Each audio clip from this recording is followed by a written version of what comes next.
For the record, I do not recommend rebuilding 100% International motor.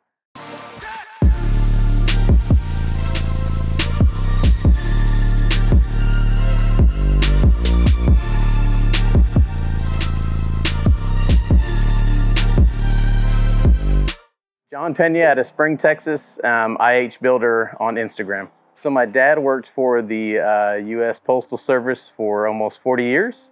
And he was, came up through like delivering mail, all that kind of stuff. But then his last job was in charge of the fleet of Jeeps.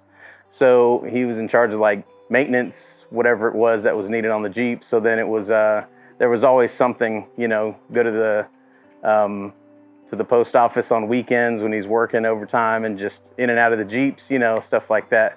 Definitely not a Jeep guy, but it kind of got me in tune with vehicles, I guess, at that point.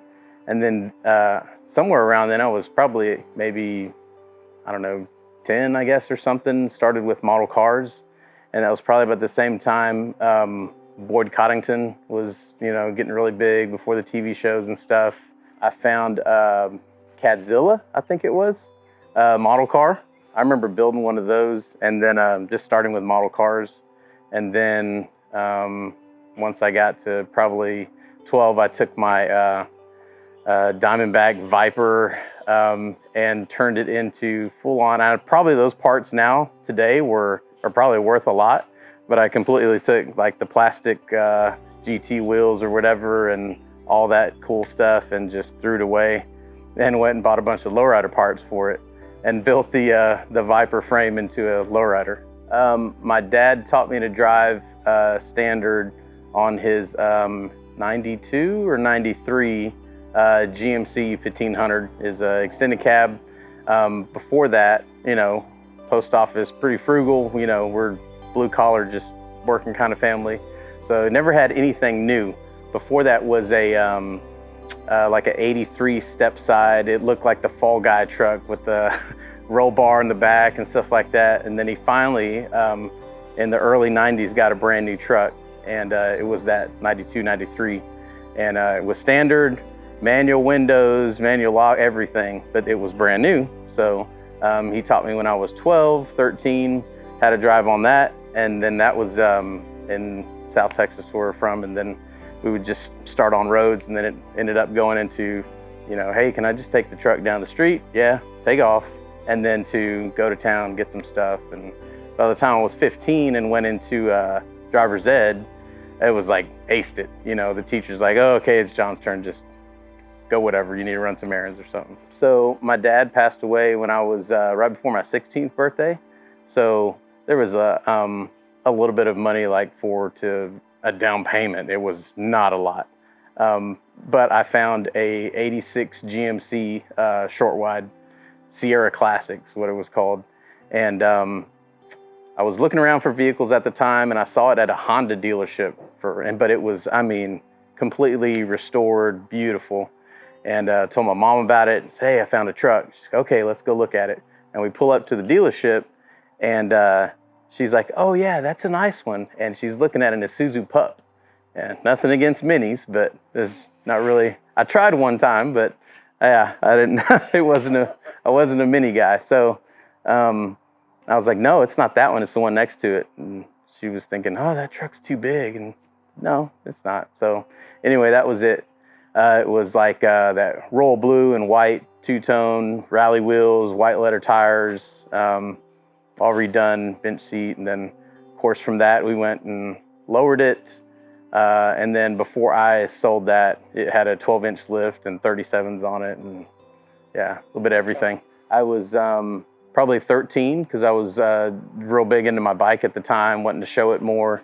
But it was the Lowrider Super Show, I think is what it's called. It comes to Houston. Of course, I still living like 3 hours south of here.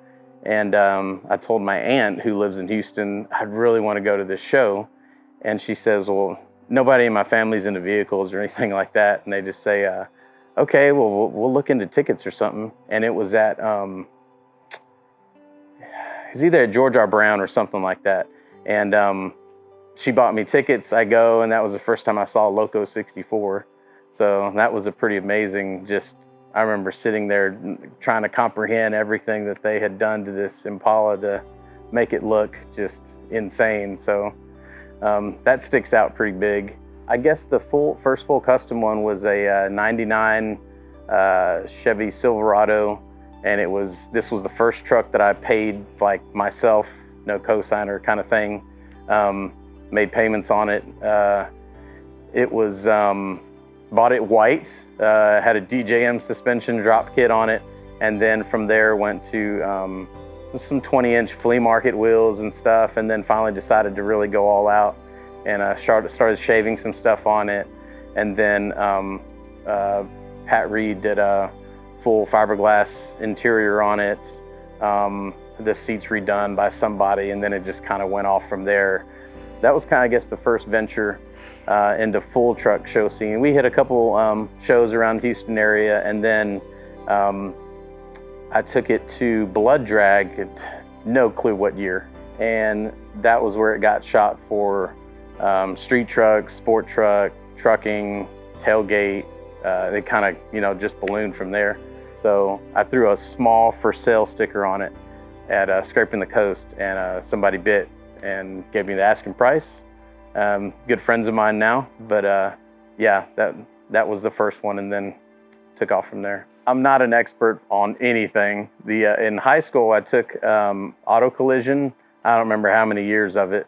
So it was body work, paint, some metal work, stuff like that. That's what I'd like to do more of. There's some stuff on at least this build that is far beyond what they taught me in high school or picked up on the years. That's why Chris helped a lot on it. But yeah, other than that, that first build, I was becoming friends with Rocky Fox back then, and he's the one that did all the suspension on that very first truck that got some features on. So there was a couple other trucks that that I had after that first one that got featured. There was a 88 to 98 with an old Escalade front end I bought from a good buddy, but ended up turning that pretty quick. And then there was a drag car that came into the mix for a very short time.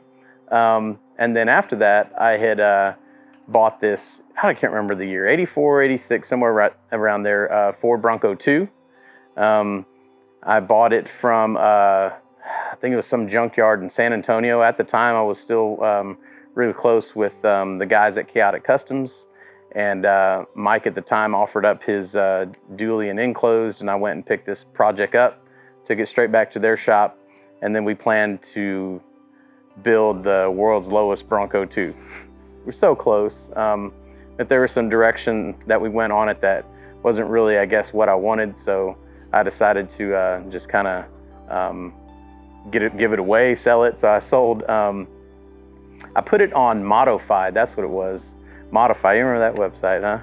And that same day I'm scrolling through, looking through other projects, and I see this, what looks like an unibody F100 or an F100, something like that, maroon and white, and it was in spring as well. And what the hell is that? And I click on it and it said International Harvester 1000A.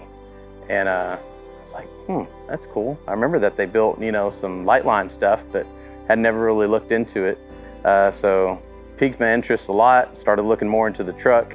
It ended up being Roscoe's truck from NC. Reached out to him and he's like, yeah, I don't have much paperwork on it, but you know, we can make a deal on it. So as I'm getting rid of the Bronco 2, I buy that truck. And then that was just, I got bit because like I said, that the whole thing was like anything that's different. You know, if I can find something or make it look different, if it's the same vehicle everybody else has, I have to try to do something other than the same thing everybody else tries to do. And then when I found this, I'm like, oh man, nobody's doing internationals then. So that was how that all started. I took it to Extensive to bag the rear. And there was just a straight up 2-link done for that. And then, you know, paying as I go. I'm not a huge just dump everything I have into it and go in debt, just kind of pay for it as I can. And took it back to them a couple months later, and they built the front suspension for that. And then the paint job, which is weird because it looks like it was enamel, but it was just a really bad base coat, clear coat paint job that was on it before. So I wasn't trying to go full show with it, just something more with the kind of patina theme going along. So took it to a buddy at his shop after hours, and we literally sanded the whole thing, tacked it, cleaned it. He sprayed it one green that didn't come out the color that I originally wanted, sprayed another seafoam green on top of it, and then as I'm wet sanding him and his little brother one direction on the truck, he's behind us airbrushing like fake rust on it. And it was done in 4 hours, I think, at the shop after that. So, and then we cruised around like that for a while. I had a motor swap done on it after I was tired of transmission, motor, and just leaking everywhere. I love these Internationals. And I found a 6-liter LS from my buddy Chad Llewellyn, and I think either him or Rocky owned it at the time, and then acquired that motor, took it to some friends at South Texas Performance in Victoria, and they built the whole motor mounts, transmission mount, and then installed it and whatnot. So I finally found something different, and as a good platform to build something different. And you know, when you're starting your like direction of what you're gonna do with your build, it was a lot easier for me because I'm like, okay, I already have something different. Now I can start keeping it cleaner, or don't have to do as wild of mods or something like that. Had the green truck running, driving, enjoying that. Hit some shows, won a choice pick at LST. That was kind of my, I don't know, we're doing something right here, you know. And then I started looking for the same year body style, but Travelall in the same International. So it would have been a 60s, late 60s, to have the more rounder front end. And everything I kept looking at or finding was pretty hard to save. I wasn't as in depth with the international community, I think, as I am now. It was more still the custom, you know, street trucks world kind of stuff. I knew of this 73 for sale with my wife's uncle, who is the original owner. And talking to my father-in-law, he said, yeah, well, he'd sell it to you. I think he's been trying to get rid of it. And I said, that's not really the year that I wanted, but I'll keep it in mind. Kept searching, and then finally I said, I'll go look at it. And of course, it's complete. It has all original paperwork. He was rancher that kept, you know, notebook in your, you know, your chest pocket, and this thing has every single gallon of gas that was ever put in it. Every lifetime warranty from the shop, even if it's closed, has all the paperwork on it. So that's a pretty cool thing to go through if you ever want to see that. But so I ended up making a deal with him on it, and deciding to build this. So once I get it, the whole passenger side is just covered from the body line all the way back with door dings. And it's just from whoever else, we'll say, that parked next to it at their house, just kept hitting it with their daily driver or whatnot. As we started getting into it, we start finding, you know, cow patties all plastered up underneath. It has a ranch truck used to check the cows towards the end of its life, but it originally was bought just to carry their Airstream, and then a little pit bike that mounted on the front of the grill to take the family, you know, camping trips and whatnot. So it's a cool truck, definitely worth saving. So first thing we did, I shaved white walls on it, no big deal, and then drove it around there for a couple months, and it didn't last long. Called Pat Reed, and I had to talk him into actually painting it a solid color, because I didn't want any graphics, nothing on it. I kept toying around ideas of something simple, and he's like, I don't know, man. We'll just do something on it. And I'm like, no, let's just do it blue. So anyway, talked him into doing that. So him and Jonathan Barone did originally all the paint and body work on it. And then I got it back home, and it literally sat in my house for I think about 2 more years, as I just kept driving the green truck, enjoying that, and saying, well, I got the paint and body work done, we'll let it sit.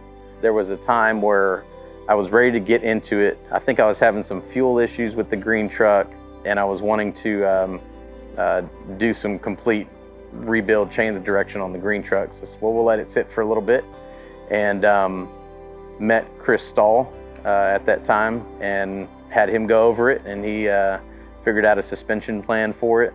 And we measured up wheels that would hopefully try to stay more timeless. I was never a really huge, big lip guy in the back, but something that can kind of withstand the test of time and just stay, you know, classy for a little bit longer. This is definitely the most in-depth build, and it's not even what I would call like a full frame off. A lot of the people that watch this know the Lone Star Throwdown builds that come out, and there is some insane stuff. This is definitely just driver, have fun, you catch a rock, whatever, just keep going kind of thing. But after the paint, and then kind of building a relationship with Chris to figure out a plan on suspension. At the same time, Rocky Fox helped me kind of decide back spacing, and then finding the right size to go with, because I was kind of toying around the idea with 24s in the rear, but for the look of just keeping everything more in line, I decided for 22s all the way around. So we get the wheels, we get tires, and we get it here to the shop at Chris's. And the rear, I think, is what was done first. And it was 2-link. Everything was built from there. And then the front was decided just the best thing to do is just strip the frame rails and build custom upper and lowers, and found a spindle and brake kit from CPP to build everything off of there. So, and then once we got stance and air ride all complete, everything was running and driving as far as the engine goes, and the engine bay. It just looked pretty rough. So I think we did a complete gasket kit on it. Just got it a little bit more reliable, a little bit better carb, and then drove it around, showed it for a little bit, never popped the hood. And then this year, LST, we decided in 3 months before, I don't remember what it was. I always knew that we were gonna have to get to this stage of, okay, complete the whole build, was the engine bay. So we went through and kind of toyed around the ideas of trying to, I had actually left that one out. I bought another 72 Travelall, same body style, just for the fenders and hood, and I think I took the roof rag and some other valuable stuff off of it. But the plan was to use the fenders and hood and try to graft those in somehow into the inner fender wells and firewall to try to give the same outer fender roll into the inner fenders. And that didn't quite work out the way that we thought. So introduced bead roller and some sheet metal, and then Chris kind of made up a own design, and then found something that we agreed upon, and went from there. And for the record, I do not recommend rebuilding 100% International motor. Everything that you can think of that would make it tough to do that, yeah, we're going to run into it tenfold over. So it's an original International 345 V8. Pulled it, completely took it down to short block, nothing, and took it to a machine shop, decked it, bored it, rehoned it, everything. So this is completely brand new. So the interior at the time, it was either like I would find a shop that was completely like way far past what I wanted to put into this kind of vehicle, or it was something I would have thrown on like the mint truck or something, you know. So I looked around at shops, interior shops, and I find five-star upholstery out of I think it's Texas City. Didn't know the guy, just had a couple of decent recommendations.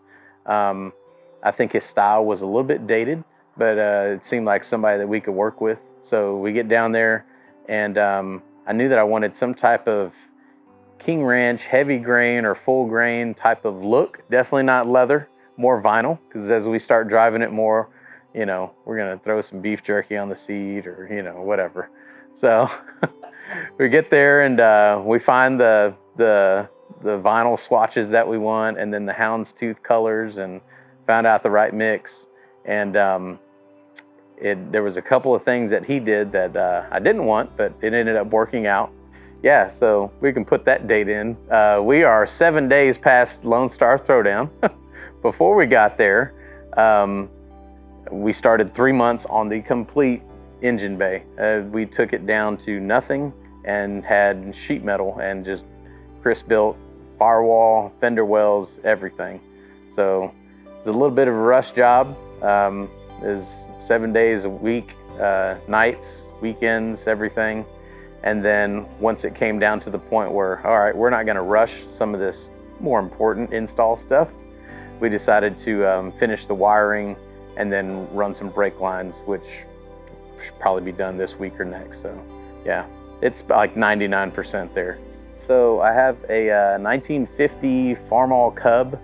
I acquired that from my father-in-law, who has, I'm gonna probably say 20. It probably is closer to 40 different antique tractors. And I asked him about getting into that, and he talked to me about you know, this little garden tractor that he had, and I said, oh, I'll come take a look at it, and it's complete. We literally let some mystery oil sit in it for, you know, a couple days, and it before that hadn't been started since I think maybe the late 70s or 80s, something like that. And went back, turned it through some, you know, fuel in the bowl, and it started right up, no problem. So we have that. The plans for that is just to lower it, sit between the rear tires and just drive it, you know, hay rides for kids and, you know, car shows, stuff like that. So there's that. I recently just acquired a 71 1210. It's a 3/4 ton 2-wheel drive service truck for my son. So my son's 12. The plan is to just build it, good, reliable, decent daily driver, slight lift, all terrains, and kind of have that chase truck look that we'll do. He was showing some interest in it, but you know, a young kid, and he can't really drive or anything yet, so he's getting as interested as he can. And then when I found the truck, originally wasn't buying it for him. I was just buying it to have another International. I wanted a service truck anyway. And as the transporter's picking it up in Oregon, I get a picture back from the guy I bought it from, and he's like, hey, it's getting ready to come on the way. Said, man, this would actually be a good truck for my son. So it gets here, and I start telling him, I said, hey, you know, this would be a good truck for you. We can work on together, and, you know, it runs and drives. We can do light maintenance. You can learn how to change oil and stuff like that. And it's like, okay, yeah. And then we surprised him with it when it came here, and I said, it's in the garage, and showed it to him. And, you know, as cool as a 12 preteen can act excited, he looked excited. So yeah, that's the plans with him. Just slowly keep tinkering, keep driving it, enjoying that. After this, and this is like in no way any kind of rush, I'm done with the whole rushing for show stuff and trying to make deadlines for anything. If we make it to something, that'd be great. If not, we're just gonna go to work the next day, and that's about it. But the green truck, the 66, I will eventually sell the full air ride chassis, suspension for it, wheels, tires. It's even got a 5th wheel and tire for it. And then build a full frame for autocross or something to do with, I don't know, getting into something different, because it's got a good motor base. That 6-liter can do a whole lot of different stuff for it, but I want to build a different frame for it and take it off of air ride, go coilovers. I want to build a cage for it, go to like a, you know, 2 racing seats instead of the bench seat. We've already taken the bench seat out of it and robbed it for my son's truck, but yeah, that'll be the next project. Hey guys, if you like this episode, please like and subscribe to the channel. Follow BuiltToCruise on Facebook and Instagram, and check out BuiltToCruise.com, I think.